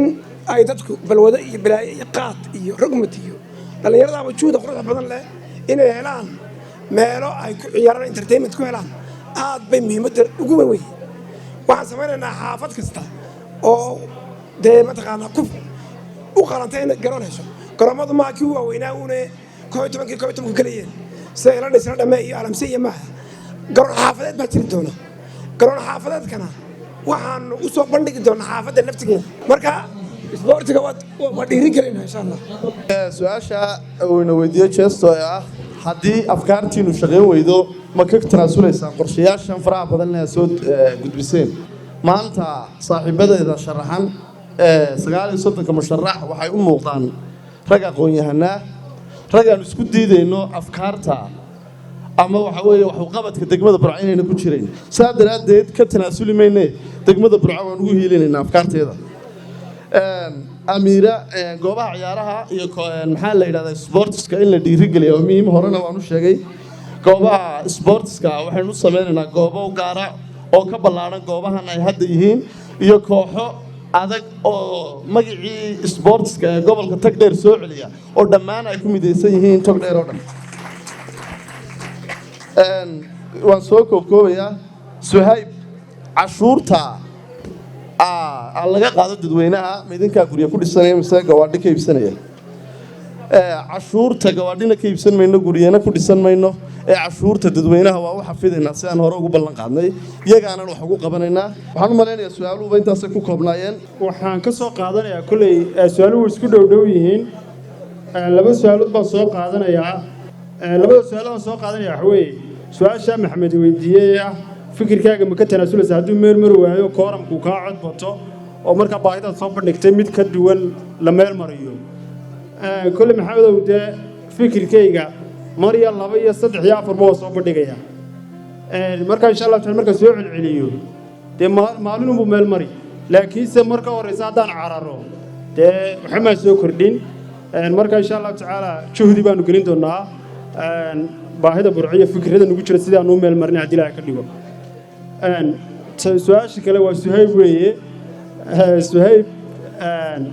laba su-aalood buu na weydiiyo idu wataa cashuurta horta wixii annaga mushaharkayga dhaafsiisana noo qoontoysane sharciga noo dhigay inaanu qaadanno mooyaane wax kale inaanu qaadanno oo qoota ilaahay baan horta ka magan galnay insha allahu tacaala ta kale xisbiyada u taabtay waar anigu cadaalad iyo daryaalkan ka sharaxanayo reer burcoy cadaalad iyo daryeel baad igu ogaanaysaa sanadii ku adeega insha allahu tacaala dee gudoomiye Faysal Cali Waraawad garnasna aad baa u jeceshiinay dee anna aad ii jeclaada insha allahu tacaala assalaamu calaykum waraxmatullahi wabarakaatu aad iyo aad barnaamijkan aad iyo aad baan u hambalyeynaya qiimaha badan runtii maanu soo marinoo waad arkaysaa in raggii la kala shubayo oo la kala haadinayo rag badan inay maaragtay haddii alaba ku royo malaa ay sii bidhaami doonaan laakiin aad iyo aad baan horta ciddii soo qaban qaabiseen aan ugu mahadnaqayaa runtii dee rag marka hadlayseen waa isugu jirtay rag dowladdii hoose hore dhaliilaya iyo maxamed casan isagana u mahadnaqayo oo aad iyo aad noogu cudurdaaray halkaan wax soo gaadhsiinana sheegay halka ragga kale aad moodaysay inay meel siiroowa ay ka bilaabayaan horta meel baanu keennay runtii halka aanu keennayna hadday maaragtay waa halka u baahan qolo waliba meel bay soo gaadhsiinaysaa annaguna qoladii naga horreysay meel bay keentay annana meel baanu keennay idina laga yaabo inaad halkaa ka sii qaadaan oo insha allah haddaad soo baxdaan qodobada ansaxayeenoo waxaa ka mid ah mooskii biyaha ee jabnaa oo isaguna waynaga xidhan yahay oo halkaa cagaf idinkaga khasaaroomaysee biyahana la yaabtaan waa biyaha gudaha magaalada hela ee intaasoo majaroora soo roga taa waa idinka saxayaa majaroorkeennu uu dayactiray ee baalka ee mooskii biyo xidhaankii magaaladana dib baa looga qaaday intii uu ka gaadhay si wanaagsan baanu u shaqaynayaa wax badan oo horta ragga marka hore ku duuban oo markaa ka hor iman doonaa way jiraan waxaan idin leeyahay ha karaar jabinaya iska sii socdaa waana gaadhi doontaan xaqiiqada iyo waxa ka jira meesha oo dhan insha allahu tacaala oo waa idinku soo dhawaynaynaa waana idin tilmaamaynaa wixii aanu idinku dhaanay waa aragnimada lagama maarmo marka wax baa idinka hor iman doona aydaan maaragtay iminka qorshaha ku darsanin laakiinse su-aal qura baan iminka ku soo dhawaynayaa waxa weeyaan hadda markaa soo baxdaan intiina soo baxda waxaa idinsoo food saaraya reerihii oo idin hadhaynaya maayarkii baa loo kala tartamaya reeraha dabada la gelinaya reeraha iminka qaar bay usii xisaabsan tahay in iyagu maayarka xaq u leeyihiin oo maanta leeyihiin haddaad ka tanaasusha nacas baa tahay kama tanaasuli kartid iyagana kama bixi kartid marka haddii iminka ay isbarateen oo rag aqoon-yahan oo akaademiyaha oo iminka dee maaragtay indhihii maaragtay magaalada insha allah waa soo bixi doontaan dee idinka iyo waan idin rajaynaya iyo ragga kale ee dee saaxiibadiina wanaagsan be maayarka ma ku heshiinaysaan oo intaa idinku meel fadhiisataan kiina ugu habboon si hawl yar ma ugu dooranaysaan idinka oo ka tegaya ama aan reerihii dabada gelinaynin oo si idinku macquula ninkiina ku habboon ma u siinaysaan waayo waxaa idin hadhayn doona aniga idin sheego reer iyo xisbiyo iyo dee rag soo jabay oo xasaanada qudheedu ma hawl yare maayarnimadee lacag baa lagu dooni doonaa xitaa reeraha lacag ku bixinaya taa maxaa idinka qorshaysan baan doonaya inaan idin weydiiya saddexdiinaba aad iyo aad ugu mahadsantihiin intii aad joogteen golaha deegaanka degmada Burco maxaad bulshada caawa u sheegi kartaa leeda waxaasaa naga qaldamay waxaasaanu ka gaabinay oo aan idiin sheegay shaqo waliba waxay leedahay waa runtaas oo wax la qalday iyo wax la saxaba way leedahay waxaana idhi meel baanu soo gaadhsiinay magaalada iyadoo bilaa wadooyina baanu nimi runtii dee maanaan wada hananinoo dhaqaalaheedii iyo wixeedii aan maaragtay ku samayn lahaa rag baa iminka lahaa wadooyinka drainage looma samaynin dhaqaalihii lagu samayn lahaaba meeye marka taas waxyaabaha maaragtay dee la gaari doono weeye laakiinse waxaan duufteen oo aan qaban kari lahaydeen waxaan anigu isleeyahay haddaan wax ka mid ah aanaan baahin aan wax ka mid ah awoodda saari lahayn waanu ka adkaan lahayn laakiin waanu baahnay marka taas waxay keenaysaa inay waxyaabo badan aanaan ka adkaan inaga kala daatay laakiin haddaan wax ka mid ah uun ku tuntuunsan lahayn sida imanka mukhtaar oo lahaa xashiishka oo qura baanu doonaynaa awoodda saarno waa sax dabeetana haddana laga gudbo haddii dhaqaaluhu sahlo taasoo kale waxaan isleeyahay dee mala wayl duufna magacayga waxaa la yidhahdaa cabdilaahi maxamed salebaan su-aasheedu weydiinaya waxa weeye khibrad ma u leedihiin kelmadda la yidhaahdo teamwork waa inaad fahantaan tiim baa tihiin wada shaqaynaya ma laydinka yeelayo nin quraa dal dhan dhisa marka waa inuu idinku jiraa ninkii ama labadii ama saddexdii waxba isku wada wadi lahayd ee waxba is wada fahamsiin lahayd ama waa wada feelgaroobaysaan ama waa wada success garoobaysaan anigoo magacaygu waa cabdiraxmaan maxamed cabdilaahi maarshaal baan ku magac dheerahay waxaan ahay mid ka mid a ganacsatada magaalada degan ayaan ahay su-aal iigu weydiin fara badan baan rabaa markaa inaad weydiiyo dowladda hoose kaga timaada wax la yidhaahda macaash waa la ii yimaada layma weydiiyo wax kale cashuur layguma yeesho sandaqadiima dhisna gurigaygay ka mid tahay waa qol ka mida gurigayga macaash baa lay weydiiya laakiin su-aashaad weydiin waxa weeyaan macaash waan siinaya weligay maan bixin laakiin khasaariya may haysan haddii aan khasaaroobo aniga magacaygu waa ubax maxamed jaamac waxaan weydiinayaa xildhibaanada iyo maayarada isku jiraba had iyo jeeraala dhalinyaradu markay dowladda hoose shaqo u doonato waxaa ka hor yimaada caqabad weyn caqabadaasi waxa weeyaan si fiigiisa lama weydiiyo laakiin waxaa la yidhahdaa xildhibaan muu kuu joogaa miyuu kuu cid mad haysata cid ma ka garanaysaa dowladda hoose talodfiirkaas sida u jebin doontaan idinku magacaygu waxa weeye cabdiqaadir maxamuud axmed su-aashaan weydiinaya waxa weeye saddexa xisbiya ee dalka jira somalilan mid kasta wuxuu ku loolamayaa inuu hogaamiyo lixda gobol ee waaweyn maamuladiisa hogaamiyo sidee bay isu qabanaysaa hadhow toole 13 golaha deegaanka la soo dooranayo iyo xisbi kasta inuu hogaamiyo maamulada gobolka istaahil Ismaaciil Jaamac waxaan weydiinayaa tacadiga lagula kaco hablaha iyo kufsiga maxay ka qaban doonaan xildhibaanada golaha deegaanka ee marka inanta tacadi loo geysto hodhow la oranayo reer iyo xaal baa la qaadanayaa hablihii jaamacadaha dhiganayay baa dhibaatooyin badan lagu sameeyay tacadiga hablaha lagula kaco maxay ka oran doonaan xildhibaanadu su-aasha weydiinaya waxay tahay inteeda halkan timi waxaan idinku nimid idinkuna noogu yeedhay inaad noo soo bandhigtaan wixii aad noo qabanaysaan aniguna aanu idiin codayno haddaad ku fashilantaan waxa aad qabanaysaan aanu idiin dooranay hal sano aanu idin siinayna sanadkaa koobaad haddaad ku fashilantaan intayadaas haddaanu isu nimaadno oo aanu idinku nahno hebelow waad ku fashilantay xilkaanu ku hayneen noodhe diyaar mawta inaad ka tanaasushaan iscasisho magacaygu waa cabdisaaq faar cabdilaahi su-aashaan jeclahay xildhibaanada inaan weydiiyo kolay maantaba waxaa laga hadlayay biyaha magaalada gala wadooyin xumo waxaynu ognahay sababta wadooyinka xumada burco u sababtana inay tahay xildhibaan kasta oo golihii deegaanka hore ku jiray waxaa lagu naasnuusin jiray in la siiyo wado hebel inuu dhiso ma idinka ammaan helaysaa wadooyinka magaalada burco oo sidii xildhibaanadii hore ma iska dayn doontaan ilaa injineer ma tiidin ku shuqule barnaamijkan wadooyinka inay idinka ammaan hesho ma ballan qaadaysaan magacaygu waa Suur Cali hal su'aal baan qabaa waxaan weydiinayaa xildhibaan Xamse Baashilaane su-aasheedu waxay tahay waxaad aad ugu dhex jirtaa baahda waxbarashada ustaad maxaa kaaga qorshaysan sanadkii 2020 waxaa ka soo baxay gobolka Togdheer Burco oo kaliya in ka badan 1700 oo arday baa graduate degree qaadatay badankooduna waa shaqo la'aan waanay joogaan marka maxaa kaaga qorshaysan dhalinyarta ka soo qalin jabinaysa jaamacadaha bismillaahi raxmaani raxiim xildhibaan axmed cabdi dhibil aad baan u salaamanaa waxay soo qabteen iyo wixii u qabsoomi waayey midna kamaana xaqirin haddii aanu sheegnayna waanu ka raali gelinaynaa been maaho bulsho ama dee markay meel timaado wuxuun bay qabataa ciddi kale way kasii dhaqaajisaa laakiinse annaga wuxuu noogu hanjabay in caqabada naga hor imanayaan insha allahu tacaala caqabadahaasi waxay ahayd kuwa loo baahnaa ee bulshada inay soo hor fadhiistaan oo u soo bandhigaan reer burco iyo halkaasuu xeerkaasi ka socon waayey halkaasuu ka qabsoomaya waxaasaa noo qabsan waxaas nooma qabsoomin taas baanu iyaga ku dhaliilna ay ka gaabiyeen arrinta maayirka ma ku heshiinaysaan haddii aad soo baxaan 13 xildhibaan aad iyo aad buu xildhibaanku taa ku tuntuusaday beentii maaha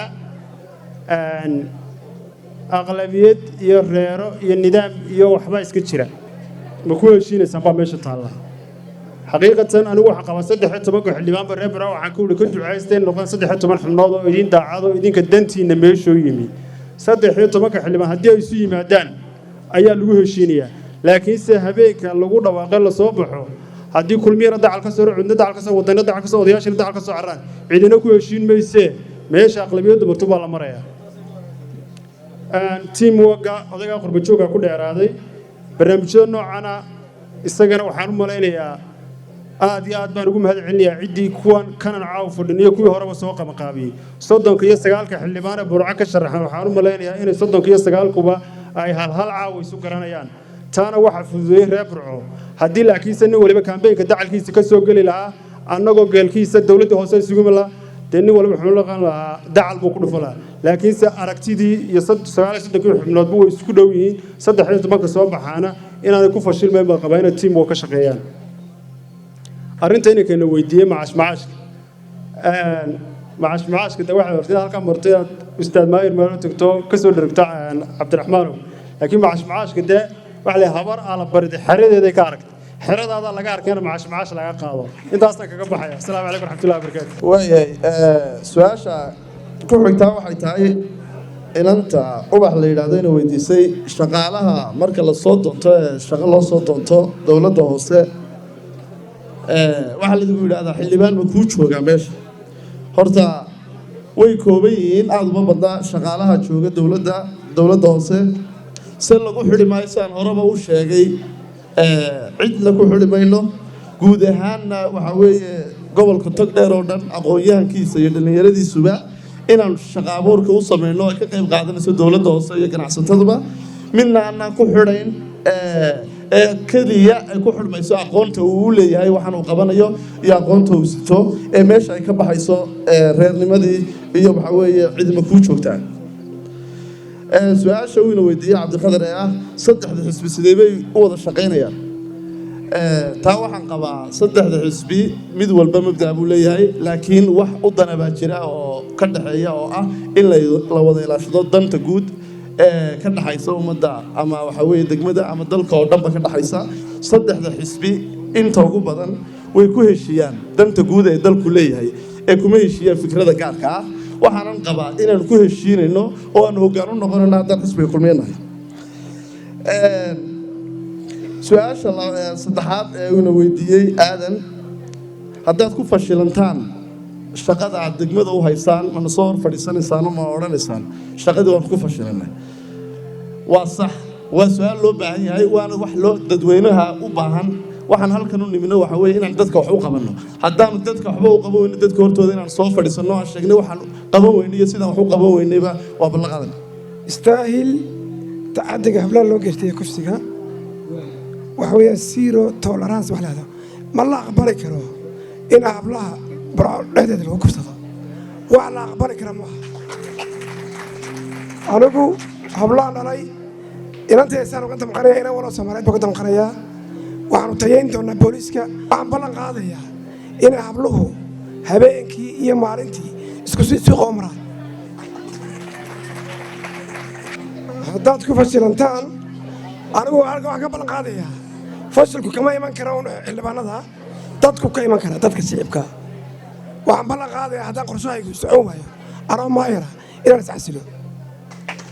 I promise waayo dadku hadday yidhaahdaan bilic baan rabnaa ay bilicdii i diidaan ay kala shaqayn waayaan oo mudaharaadku xarad beelo oo waalidu xarad beesho oo ii socon weydo waan tegayaa waddooyinka lagu naas nuujinayo nin xildhibaana ma dhici doonto xildhibaan waa xildhibaan annagu qorshaanu dejina war ka madax bannaanaana suuragal ma aha ninkii qorshaha doo dejiyey inuu haddana isagu shirkad samaysto ma dhacayso arrintaas gruub dhan oo check and balance ama dabagala oo quality controller baanu samaynaynaa sidaa ninkii miiskana loo fadhiyey anuu control karayna ma dhacayso inuu qaato waxaa jirtay su-aasha ay weydiistay suhuur oo ahayd dhallinyarada tirada badan lee ka qali jebinaysa jaamacadaha horta sidaan horeba u sheegay shaqada aanu hayno ee ka qabanayno dowladda hoose waxyaabaha waajibaadku ah waxa weeye in ay dhallinyarada ay dhiiri geliso aqoon-yahankooda iyo kuwooda waxa weeye dhalinta ah ee waxa weye wax ku barta dalka shaqagelinta ama shaqaalaysiinta waxa u qaabilsan wasaarad baa u qaabilsan dalkeena oo wasaaradda shaqagelinta la yidhaahdo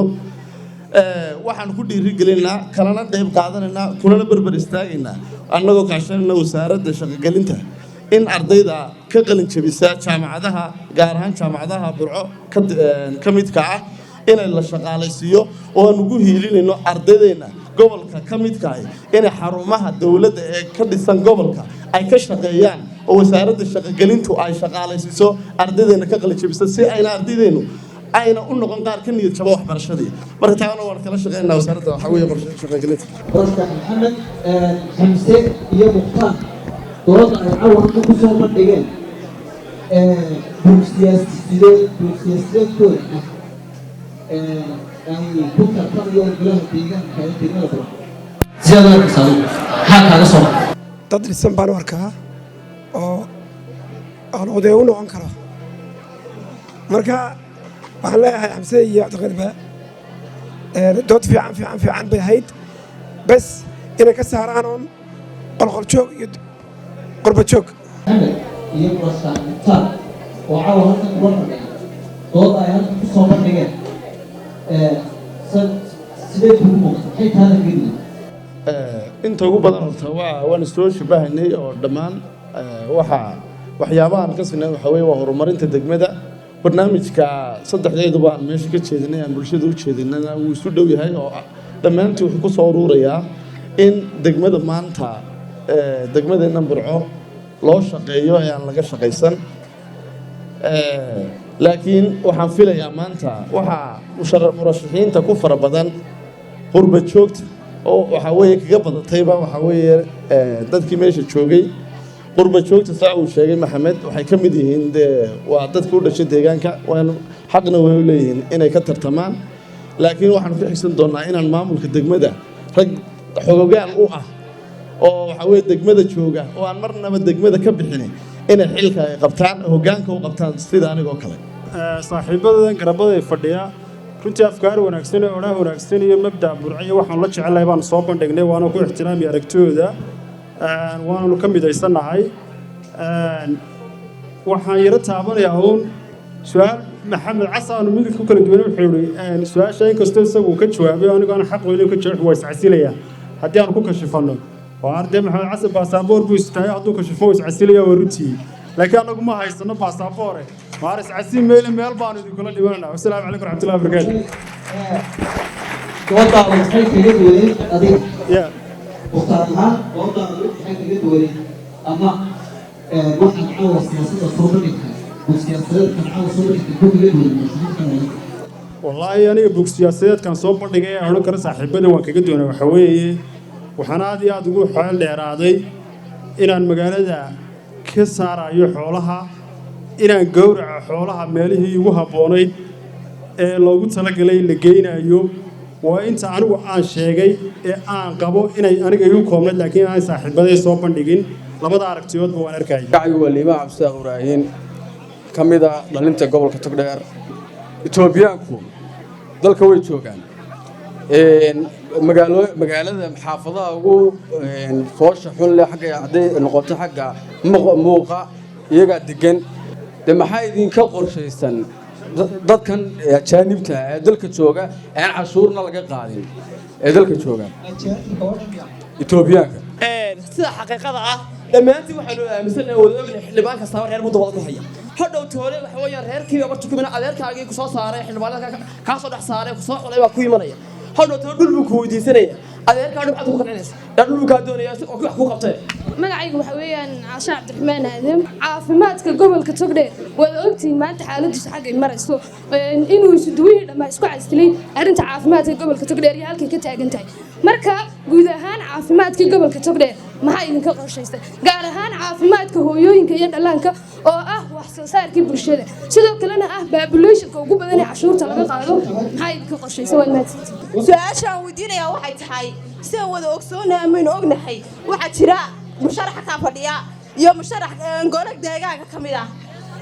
waxaad isoo doortay qabiil haddana laftigeeda waxaad wadaan ololihii qabiilka oo waayo waxaad doonaysaa in qabiilkiinu idisoo doorto marka aad dowladda hoose tagtaan ma qabiilkii ku soo doortaad wuxuu qabanaysaa mase annaga iyo kii ku doortaad seem naga dhigaysaa reerkaaga maxaad ku qancin cabdikariim baana weydiiyey cabdikariim wuxuu yidhi maxaad ku qancinaysaa adeerkaagii ka horkacaaye kula ololeynayay meel walba kula tusaayey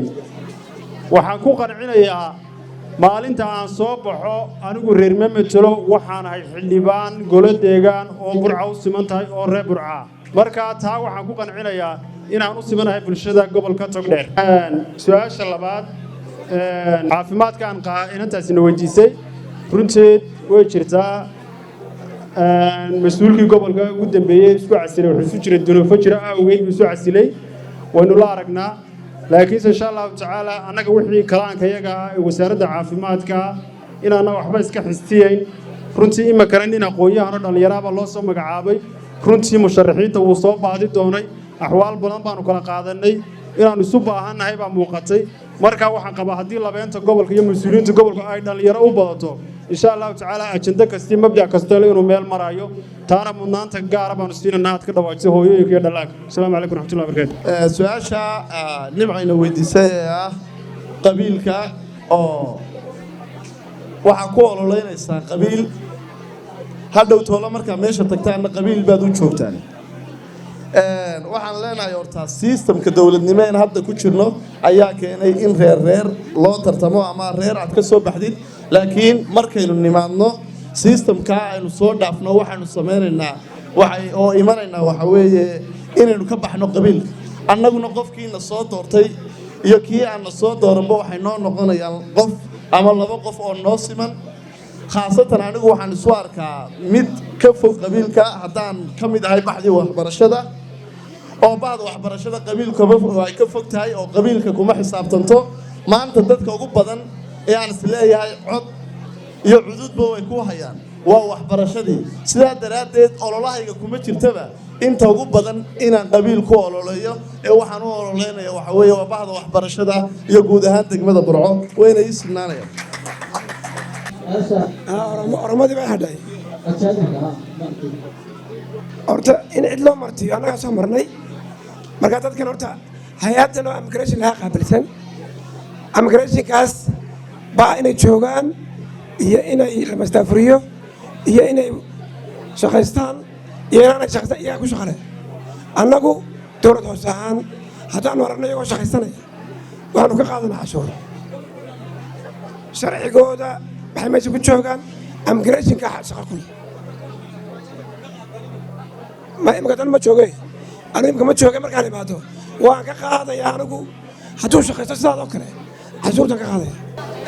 daawadayaal intaasi ayadoo kusoo gobaynaa bandhigii ay iska kaashadeen telefishinada Sun TV iyo Sun TV iyo sidoo kale Future Brothers laqad sidoo kale barnaamijkan halabuurkiisa ahaa 3 nin oo dhalinyaro ah oo halabuurka gobolka Togdheer ka mid ah oo ugu horeeyo jaamac maxamuud aadan jaamac karaaci maxamuud cabdi oo xirsi iyo Siciid Qarac Cade waxaana barnaamijkani aad ka qaawan doontaan telefishinada Sun TV iyo Sun TV waxaa muuqaalada iyo sawirada quruxda badan idin soo gudbinaya warbaahinta Future Brothers oo ayada loogu mahadcelinayo barnaamijyada kale ee ka qaybta ka ah intaas ku kulmayno nabadgelyo